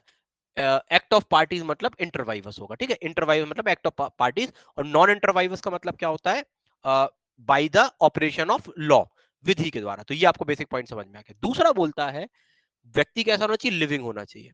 पहला पॉइंट समझ में आ गया, शायद मैंने ऊपर नीचे बोल दिया था, फिर से समझा दूं। फिर से एक बात देख लीजिएगा, एक्ट ऑफ पार्टीज का मतलब होता है टीपीए पक्षकारों के कृत्य पर लागू होती है, ना कि विधि की क्रिया पर। क्योंकि दो प्रकार के अंतरण होते हैं, एक होता है पक्षकार खुद अंतरण करते हैं और एक होता है विधि के माध्यम से अंतरण किया जाता है। जैसे मैं अपनी प्रॉपर्टी आपको बेचूं तो ये होता है एक्ट ऑफ पार्टीज, क्योंकि मैं भी एक पार्टी हूं। और एक होता है कभी कभी मैं अपनी प्रॉपर्टी नहीं बेचूंगा बल्कि मेरी प्रॉपर्टी कोर्ट बिकवा देता है। जैसे कोर्ट कैसे बिकवा देता है? मेरी प्रॉपर्टी को फोरफीच कर दिया, या मैं इंसॉल्वेंट हो गया, दिवालिया हो गया, या कोई व्यक्ति मर जाता है तो उसकी प्रॉपर्टी क्या हो जाती है? लॉ के माध्यम से क्या की जाती है? दूसरे व्यक्ति तक पहुंचती है। तो उस पर टीपी एप्लीकेबल नहीं होती, लेकिन टीपी किस पर एप्लीकेबल होती है? Act of party. दूसरा बोलता है लिविंग पर्सन। व्यक्ति कैसे होने चाहिए? लिविंग पर्सन में। अब लिविंग पर्सन में एक ऐसा व्यक्ति इंक्लूड होगा जो जी रहा है। अच्छा, कोई व्यक्ति जो एक दिन का है, वन डे का है, एक दिन का है, क्या इसे प्रॉपर्टी ट्रांसफर की जा सकती है? बिल्कुल कर सकते हैं, क्या दिक्कत है? कोई 18 साल का होना जरूरी नहीं है प्रॉपर्टी ट्रांसफर, आपको अगर प्रॉपर्टी प्राप्त करनी है तो। लिविंग पर्सन के अधीन कौन आ जाएगा? क्या लिविंग पर्सन के अधीन कंपनी आती है? क्या लिविंग पर्सन की डेफिनेशन में कंपनी को इंक्लूड करेंगे? बिल्कुल। क्या एसोसिएशन को इंक्लूड इंक्लूड करेंगे? एसोसिएशन बिल्कुल करेंगे। या कोई अदर बॉडी ऑफ इंडिविजुअल को इंक्लूड करेंगे? बॉडी ऑफ इंडिविजुअल को, बॉडी ऑफ इंडिविजुअल, ठीक है, इनको भी इंक्लूड कर लेंगे। जीवित व्यक्ति, अब आप बोलोगे अरे ये तो जीवित नहीं है, लेकिन इसलिए उसने उसको डिफाइन कर दिया क्योंकि एक व्यक्ति जब प्रॉपर्टी, जैसे मैं अपनी प्रॉपर्टी कंपनी को ट्रांसफर कर रहा हूं, जैसे अभी मैंने बताया ना, कोई व्यक्ति अपनी रिलायंस कंपनी को प्रॉपर्टी ट्रांसफर कर रहा है, रिलायंस ने क्या की? प्रॉपर्टी खरीदना चाहती, रिलायंस एक मॉल बनाना चाहती है। अब रिलायंस मॉल कब बनाएगी? जब वो प्रॉपर्टी खरीदेगी। तो क्या वो प्रॉपर्टी नहीं खरीद सकती? खरीद सकती है। आप कहोगे वो तो जीवित नहीं है। हाँ, मानता हूं वो जीवित नहीं है, लेकिन उससे जीवित मान लिया गया है। कुछ चीजें होती है जिनको मान लिया जाता है। तो यहां पर कंपनी, बॉडी ऑफ इंडिविजुअल या एसोसिएशन को हमने जीवित मान लिया है, तो प्रॉपर्टी ट्रांसफर कर सकते हैं। अब प्रश्न आता है, कोई अगर अनबॉर्न चाइल्ड है,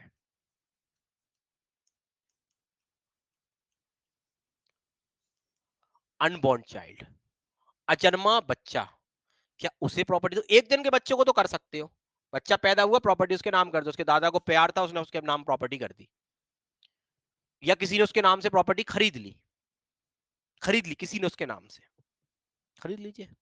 होता नहीं, कुछ जब अपनी बच्ची के नाम से खरीद लेते हैं, कुछ अपने बेटों के नाम से खरीद लेते हैं, खरीद लीजिए, कोई दिक्कत नहीं है। अब प्रश्न आता है अनबॉर्न पर्सन, क्या व्यक्ति जो अभी अजन्मा है, बहुत इंपॉर्टेंट शब्द है क्योंकि इससे रिलेटेड बहुत सारी सेक्शन आएंगी, 13-20 सेक्शन इसी से संबंधित आप पढ़ोगे। अगर ये सेक्शन नहीं समझ में आएगी तो 13-20 आपको ना समझ में आएगी।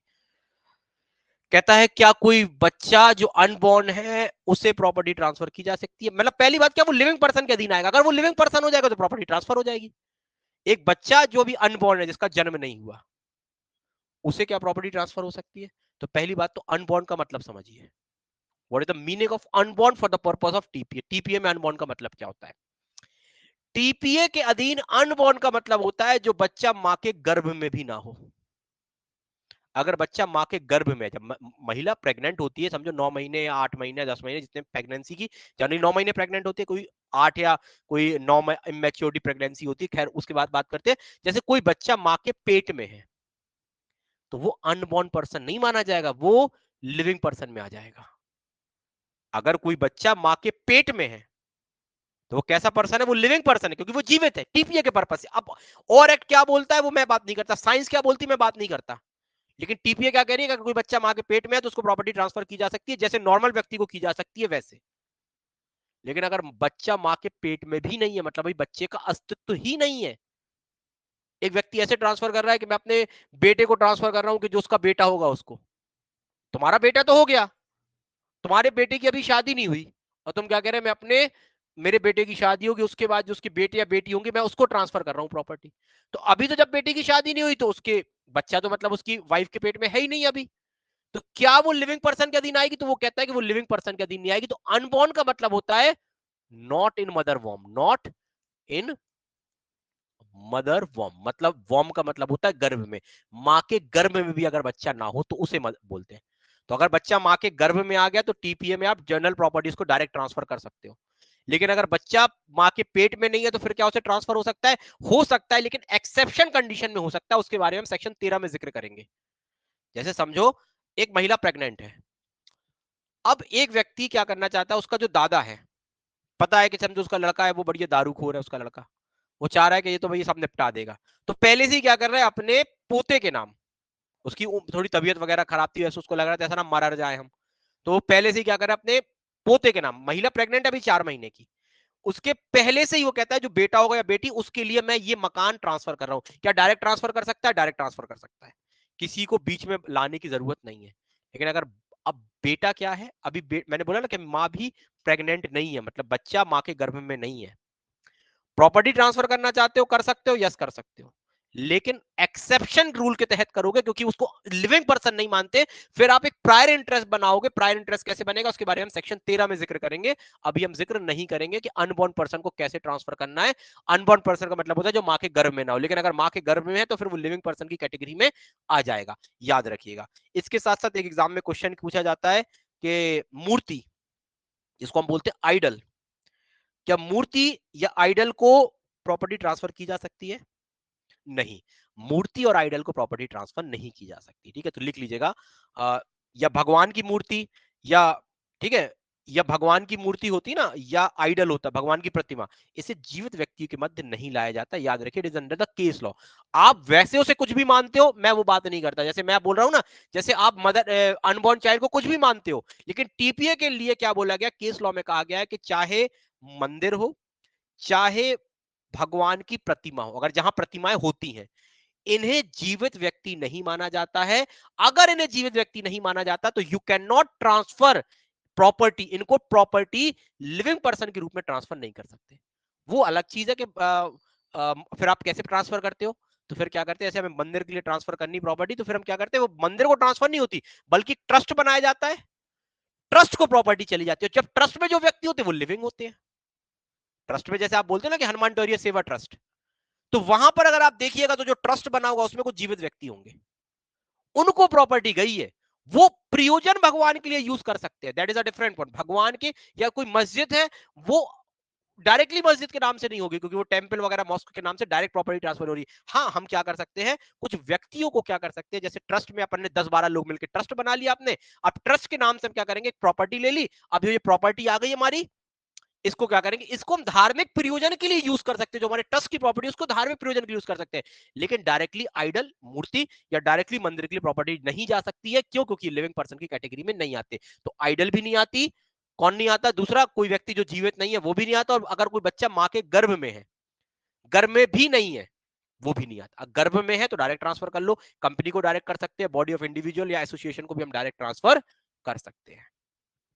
एनिमल के लिए प्रॉपर्टी ट्रांसफर की जा सकती है, लिविंग पर्सन है क्या, पर्सन लिखा है, अब तुम जानवर को पर्सन कैसे बना रहे हो?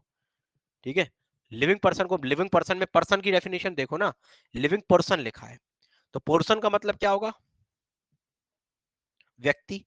अब जानवर को अगर व्यक्ति मानते हो तो कर दो, कुछ लोग मानते हैं जानवर जानवर है, देखो यार, वो attachment is a different thing. देखो मैं वो नहीं कह रहा कि अटैचमेंट नहीं होता, वो लोग जानवरों को अपने से ज्यादा मानते हैं, ठीक है, पापा जी पड़े हैं वृद्ध आश्रम में और जानवर बढ़िया लेट रहा है डल्लब के गद्दों में, वो डिफरेंट थिंग है, उसके बारे में नहीं करेंगे, वो एक आपका पर्सनल पॉइंट ऑफ व्यू हो सकता है, लॉ की पॉइंट ऑफ व्यू से बात कर रहे हैं। यार लॉ के हिसाब से अगर साइंस आपने पढ़ी होगी तो जानवर अलग जगह है, पढ़ा था कि नहीं पढ़ा था? अगर साइंस पढ़ी हो तो जानवर अलग चीज है, इंसान अलग चीज है, वो मिक्स न कर, ठीक है। कुछ लोग कर जाते हैं, पता नहीं कौन करता है, उनके मालिक को कर जाते होंगे कि तुम इसको करना, वो मालिक मालिक बन जाता है फिर। हाँ, पिक्च, अच्छा एंटरटेनमेंट में कर दी थी। अब ये बताइए, जैसे प्रॉपर्टी ट्रांसफर होती है, जानवर करोगे तो एग्जीक्यूट करना पड़ता है उसको, ठीक है, क्या करेगा वो? पंजा मारेगा कहाँ? डॉक्यूमेंट में पंजा मरवाओगे? नहीं, पूछ रहा हूँ। वो प्रॉपर्टी, जैसे आपको मैं प्रॉपर्टी का राइट और ट्रांसफर होते हैं, अब भैया जैसे बहुत सारी चीज समझो, सेल तो हो ही नहीं सकता क्योंकि कंसीडरेशन देना पड़ेगा। वो का कंसीडरेशन देगा? कहेगा हम तुम्हारी रखवाली करेंगे। ठीक है, चलो आप कह रहे हो गिफ्ट दे सकते हैं, तो भैया गिफ्ट में अटेस्ट भी होता है, एग्जीक्यूशन होता है। कैसे करोगे अटेस्ट और एग्जीक्यूशन? जनरली सोचिए, फिल्मों में कुछ भी हो सकता है, फिल्म फिल्म है, ठीक है, जर्नली अपन नहीं कर सकते, उसको खुद प्रॉपर्टी समझते हैं। ठीक है, तो आईपीसी में उसे प्रॉपर्टी समझते हैं। तो एक मूल प्रॉपर्टी है, एक वो चल संपत्ति, क्योंकि उसकी भी मूल्य रहता है जानवर को आईपीसी के अधीन। अब आप बोलोगे हमारे कुत्ते को प्रॉपर्टी ना बोलना, तो भैया हम फिर से कहते हैं कि लॉ अलग चीज है, आपकी भावनाएं अलग चीज होती है। लॉ आपकी भावनाओं से नहीं चलता। आपकी भावनाएं क्या है, आपके सेंटीमेंट्स क्या है, डेफिनेटली वो अच्छे होंगे, उसकी मैं बात नहीं करता। जानवर को प्यार करना अच्छी चीज है, वो बेजुबान है लेकिन उसको प्यार कर, लेकिन सेंटीमेंट्स की लॉ में जगह नहीं है। क्योंकि आईपीसी में कहता है कि अगर आप किसी जानवर को मार दोगे तो मर्डर का केस ना लगेगा, कि वो लोग कि हमारे जानवर का मर्डर हो गया। जानवर का कभी मर्डर हो ही नहीं सकता।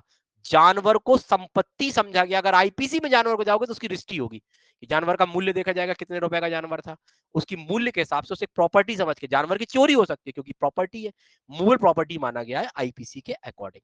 तो प्रॉपर्टी भले है, मूल प्रॉपर्टी मांग लीजिए।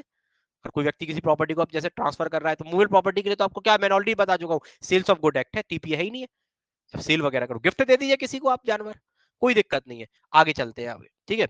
इसके बाद तीसरा पॉइंट बात करता है कन्वे, सॉरी प्रॉपर्टी। प्रॉपर्टी कैसी होनी चाहिए? दोनों प्रकार की हो सकती है। प्रॉपर्टी मूवेबल भी हो सकती है, इमूवेबल भी हो सकती है, इमूवेबल प्रॉपर्टी। तो संपत्ति आपकी दोनों प्रकार की हो सकती है, चल भी हो सकती है और अचल संपत्ति भी हो सकती है। दोनों प्रकार की संपत्ति को क्या किया जा सकता है? अंतरित किया जा सकता है, कोई दिक्कत नहीं है। लिविंग पर्सन हम देख ही चुके हैं। और इसके साथ साथ एक वर्ड है कन्वे। प्रॉपर्टी को क्या करना पड़ेगा? कन्वे करना पड़ेगा। क्या करना पड़ेगा? कन्वे। कन्वे का मतलब क्या होता है? कन्वे का मतलब होता है ट्रांसफर। अर्थात लिखा है living person convey the property to another living person. एक व्यक्ति दूसरे व्यक्ति को क्या करेगा? कन्वे करेगा। Conveyance means an act by which new title or interest created in the favour of another. अर्थात कन्वीनियंस का मतलब होता है जिसके माध्यम से प्रॉपर्टी एक व्यक्ति से जिस प्रॉपर्टी पे हक होता है, हित होता है, वो दूसरे पर ट्रांसफर हो जाता है। ये प्रॉपर्टी मेरी है, इन केस मैं आपको क्या करूंगा? ये प्रॉपर्टी ट्रांसफर करूंगा। तो अगर इस प्रॉपर्टी में जो मेरा हित था, मेरा हक था, वो आप तक पहुंच जाएगा। और अगर कोई भी एक्ट ऐसा किया जा रहा है जिसके माध्यम से एक हक एक व्यक्ति से दूसरे व्यक्ति तक पहुंचता है, उसी को हम क्या बोलते हैं? कन्वीनियंस। उसको कन्वे भी बोल सकते हो, कन्वे को कन्वीनियंस भी बोल सकते हो। ठीक है, आप बोल सकते हो transferring title or interest. Transferring title or interest. Title मतलब हक, इंटरेस्ट मतलब हित। हक और हित अलग अलग होता है। जब प्रॉपर्टी को एब्सोल्यूट ट्रांसफर करते हो तो अपने टाइटल को ट्रांसफर कर दिया। जैसे किसी व्यक्ति को संपत्ति बेचते हो, विक्रय करते हो, तो आप क्या करते हो? आप उस सम कंडीशन में अपना हक उसको दे देते हो। कभी कभी प्रॉपर्टी को जैसे मॉर्गेज या लीज पर दी जाती है, तो आप अपना टाइटल नहीं देते हो, बल्कि आप उसमें इंटरेस्ट देते हो, हित देते हो, कि भैया मेरा हित 10 सालों तक के लिए तुम्हें मैं अपना अंतरित कर रहा हूं। तो ये दोनों चीज हो सकती है। इसके बाद एक और पॉइंट यहां पे लिख सकते हो, प्रॉपर्टी कैसी होनी चाहिए? एग्जिस्टिंग। Existing property. हमेशा उसी प्रॉपर्टी का अंतरण किया जा सकता है जो आपके पास उस समय हो जब आप उसे अंतरण कर रहे हो। कोई प्रॉपर्टी जो मुझे संभावना है कि मुझे मिलेगी, मेरी अभी है नहीं है, ठीक है, हाँ बताते हैं, स्वयं को ही बताते, वो बताते हैं अभी आगे। ठीक है, वो भी आगे बताएंगे, ये अभी नीचे आएगा। अभी अपन क्या करते हैं? एग्जिस्टिंग प्रॉपर्टी, संपत्ति होनी चाहिए। मेरे पास अभी ये पेन है, आई कैन ट्रांसफर दिस। मेरे ये अभी घर है, मैं इसको ट्रांसफर कर, मुझे एक संभावना, एक व्यक्ति ने मुझसे कहा था, मेरे पड़ोसी ने, कि मैं तुम्हें जब मरने के पहले मैं तुम्हें अपना मकान देके जाऊंगा। मरा ही नहीं रहा वो, अभी दिया ही नहीं है उसने। ठीक है, हम वेट कर रहे हैं कि मकान मिल जाए।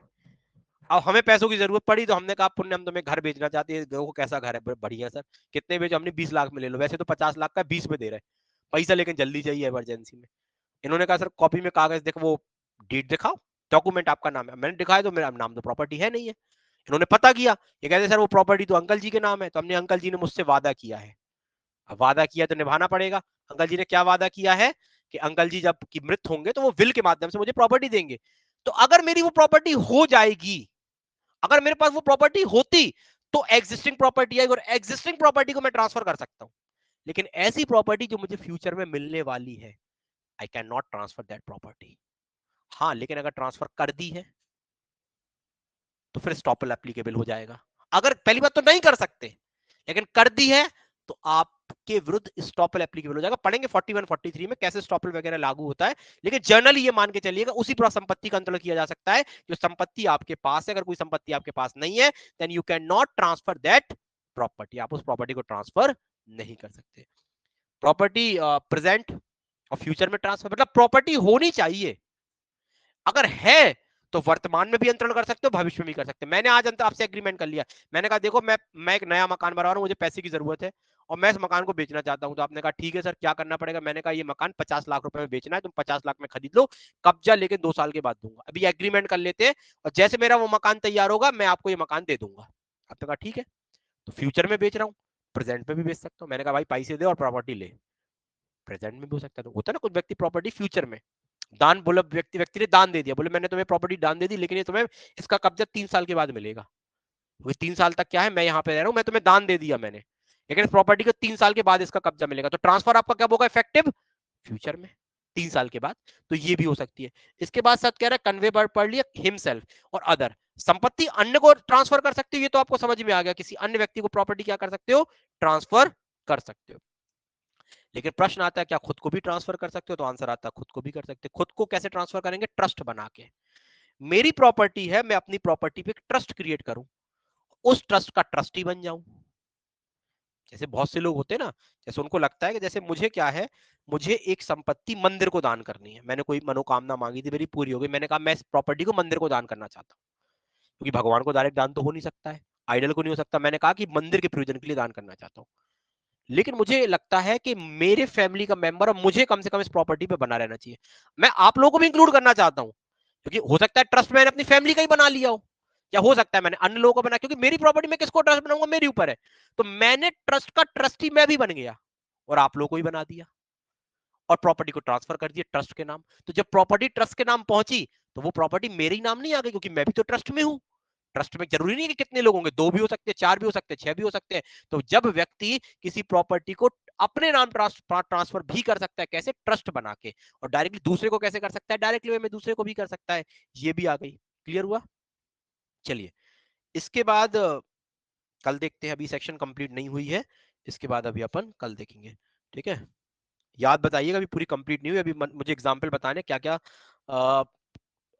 ट्रांसफर प्रॉपर्टी में क्या क्या आता है, टीपीए के अधीन क्या क्या नहीं आता, कुछ एग्जांपल्स बताने और तमाम चीजें। तो उसको हम क्या करेंगे, कल करेंगे। यहां तक चीजें समझ में आई। ठीक है, एक बार रिवाइज करिएगा इसको।